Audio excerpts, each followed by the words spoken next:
आपके लिए महामारी और लॉकडाउन की परिभाषा कुछ भी हो सकती है। घरों में कैद होने के बाद आप मौजूदा स्थिति को लेकर कुछ भी सोच सकते हैं, लेकिन प्रकृति के लिए जो समय है बहुत ही वरदान के तौर पर सामने आया है। इंसानों को छोड़ दें तो यह ग्रह पर जो अन्य जीव उपस्थित हैं उनके लिए यह समय जीवन को बेहतर करने वाला है। ऐसे समय में जब इंसान ने काम से ब्रेक ले लिया, तब प्रकृति अपनी मरम्मत खुद करने में जुट गई है।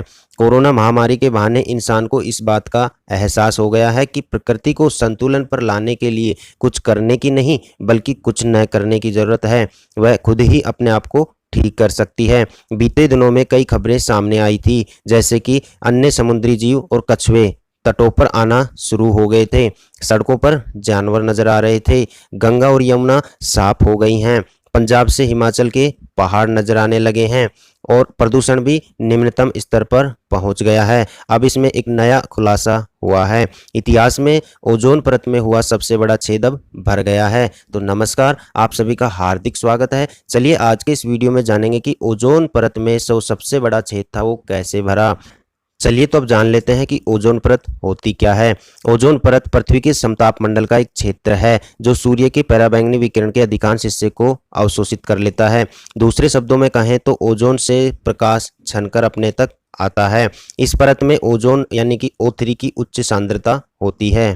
European Centre for Medium Range Weather Forecast द्वारा कोपरनिक्स क्लाइमेट चेंज सर्विस और कोपरनिक्स एटमॉस्फेरिक मॉनिटरिंग सर्विस ने इस बात की पुष्टि की है दुनिया में बड़े पैमाने पर औद्योगिक गतिविधियां बंद हैं। इस बीच असामान्य वायुमंडलीय परिस्थितियों के कारण आर्कटिक के ऊपर ओजोन परत में 10 लाख वर्ग किलोमीटर का सबसे बड़ा छेद भर गया है। वैज्ञानिक लगातार पृथ्वी पर जीवन को बनाए रखने में अहम भूमिका निभाने वाली ओजोन के इस छेद पर लगातार नजर बनाए हुए थे।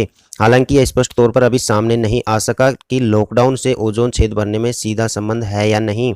आपको बता दें कि धरती के ऊपर वायुमंडल में उत्तरी और दक्षिणी ध्रुवों के ऊपर ओजोन लेयर मौजूद है।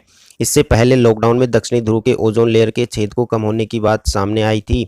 मार्च अप्रैल महीने में उत्तरी ध्रुव की ओजोन लेयर पर एक बड़ा छेद नजर आया था, जिसके बाद वैज्ञानिकों ने दावा किया था कि यह अब तक का इतिहास का सबसे बड़ा छेद है जो 10 लाख वर्ग किलोमीटर में फैला था। एक रिपोर्ट्स की माने तो ओजोन परत के छेद को कम करने के पीछे मुख्य रूप से 3 बड़े कारण थे: बादल, क्लोरोफ्लोरोकार्बन और हाइड्रोक्लोरोफ्लोरोकार्बन। इन तीनों की मात्रा स्ट्रेटोस्फेयर में बढ़ती जा रही थी।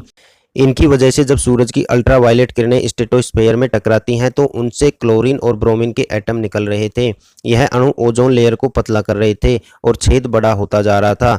प्रदूषण से इसमें और इजाफा होता है, लेकिन लॉकडाउन में प्रदूषण थम सा गया था। एक अन्य रिपोर्ट की माने तो छेद के बंद होने का लॉकडाउन के प्रदूषण के स्तर में कमी के साथ फिलहाल कोई सीधा संबंध सामने नहीं आया है।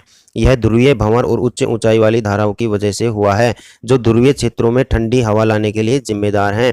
विशेष रूप से जुलाई से सितंबर के दौरान दक्षिणी ध्रुव पर अंटार्कटिक के ऊपर ओजोन परत में इस तरह के छेद काफी आम हैं, लेकिन इस बार बीते अप्रैल में आर्कटिक के ऊपर देखा गया ओजोन परत का छेद असामान्य था जो कि अब भर चुका है।